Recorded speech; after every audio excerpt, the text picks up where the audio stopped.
Connie's Curious Candle. There were 4 children in Connie's house. There was Philip, who was the eldest, and Helen, who was next, and George, who was 7, and then there was Connie, who was 6. There was no electric light and no gas in Connie's house. It was a very old house, and Mother used oil stoves to cook with and oil lamps to light the rooms, and candles in candlesticks to light the bedrooms at night. Each child had its own candlestick.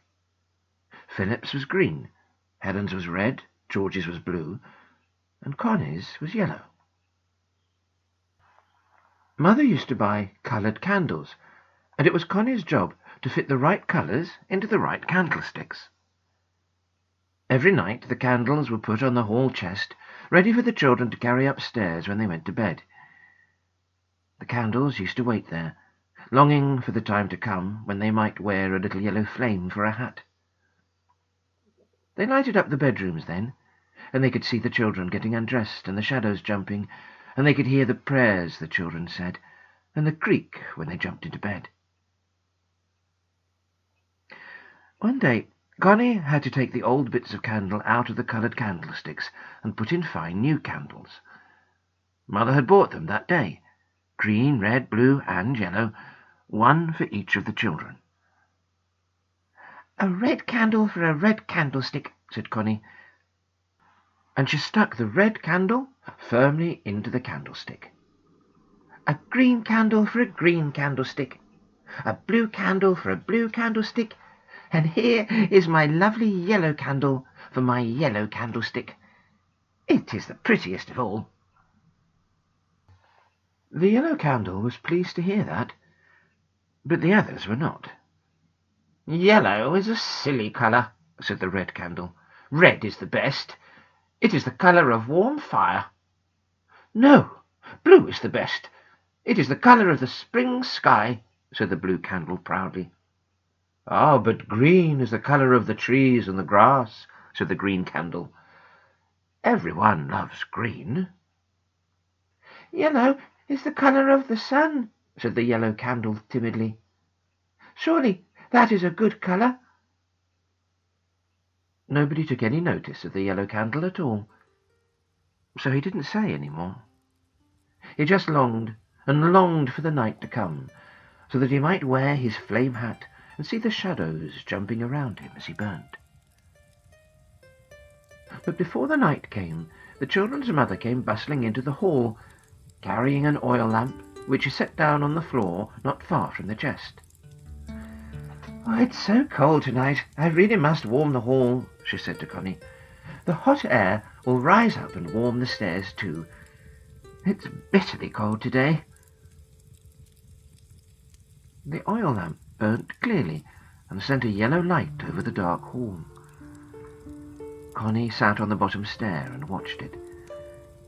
There was a golden pattern on the ceiling, thrown by the lamp, and she liked it very much. She shivered. It was really a very cold day. She got up and went nearer to the lamp, holding out her doll to warm its toes. She did not go too near, for Mother had told her that oil lamps were dangerous, and she must never go really close. Connie looked at the candles on the chest. Her yellow one was right at the back. "Poor yellow candle," she said. "You must be cold, tucked away there at the back. I'll move you forward a bit, and then you'll be warm." So she moved her yellow candle in its yellow candlestick and placed it right at the front of the chest. It could almost see down into the oil lamp. It was most exciting to watch the flame flickering up and down. "Connie, Connie, come out of the cold hall," called Mother. And Connie ran into the parlour, where a big fire was burning. The candles were left alone in the hall, watching the golden light from the oil stove.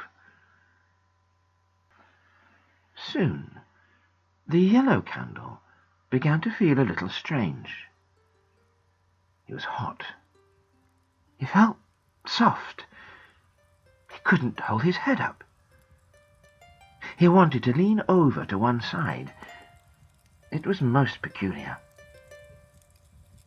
He did his best to stand up straight. He tried his hardest to hold firmly to the candlestick at the bottom, but he couldn't. Slowly, he began to bend himself. He dropped to one side. He curled over. He grew so soft at the bottom that he seemed to be sitting on the candlestick instead of standing in it. It was dreadful. Of course, it was the heat from the stove that was melting him. He didn't know that, and he felt very much ashamed to think he was behaving so strangely. The other candles began to laugh at him. "Look at Yellow," said Red. "He can't stand up." "Do you want an armchair to rest yourself in?" cried Blue cheekily. "Poor old fellow. He's as bent over as the old man who came begging at the door today," said Green. "I can't help it," said Yellow sadly, in a soft, melting sort of voice. "It isn't my fault." "Pull yourself together," said Red. "You'll be no use as a candle if you stand like that." "How can anyone light a wick that is pointing downwards instead of up?" cried Blue. "Why, you'd burn yourself up at once." "Don't frighten me," said Yellow sadly, and he bent himself just a little more. "You must be a very feeble, weak sort of candle," said Green. "Cheap, I should think. We cost 3d each. I should think you only cost a penny." "I didn't," cried poor Yellow. "I cost 3d too." "Cheap candle!" cried Red, delighted. "Penny candle!" cried Green, and he waggled his wick and laughed. "Connie will throw you away into the dustbin when she sees what a useless candle you are," cried Blue. "You won't like that. You'll have to make friends with potato peel, empty tins and tea leaves." "Don't talk to me like that," begged Yellow, and he wept 2 yellow tears of wax onto the chest. Now very soon it was Connie's bedtime. She was the youngest, so she went first at 6 o'clock. She danced out into the hall with Philip. He was 10, so he was allowed to light candles. He struck a match to light Connie's for her. He gave a shout of surprise. Look at Connie's candle! It's all curled over. Oh, it's no use at all." Red, Green and Blue chuckled to themselves, and poor Yellow wept another yellow tear onto the chest. Mother came out into the hall. "Oh, Connie, dear," she said, "did you move your candle to the edge of the chest? Oh, you've put it so near the oil stove that it has almost melted it. Poor thing. It's of no use now." Connie looked at her candle. She couldn't bear to see it like that. "Poor candle," she said, almost crying. "I only put it there to get warm. Now look what I've done to it. Oh, poor little yellow candle." She began to cry. Mother picked up the candlestick and looked at the curved candle. "Connie," she said, "don't cry. This is a very clever candle. It knew it belonged to a little girl called Connie, and it has made itself into a beautiful letter C for Connie. Look, it's just as good a C as you do in your writing book." All the children were now in the hall, and they looked at the yellow candle. Sure enough, Mother was quite right. The candle was a big curved C. Connie was simply delighted. "Mother, do you suppose a candle ever did that before?" she cried. "I shall keep it always. I shall show it to all my friends." "Can I put my candle near the stove to see if it will make the letter H?" asked Helen at once. "No," said Mother. "We mustn't waste candles like that. Connie, get the old candlestick from the kitchen and find yourself another candle. You may take this clever yellow one to your room and stand it on your mantelpiece." Well, think of that.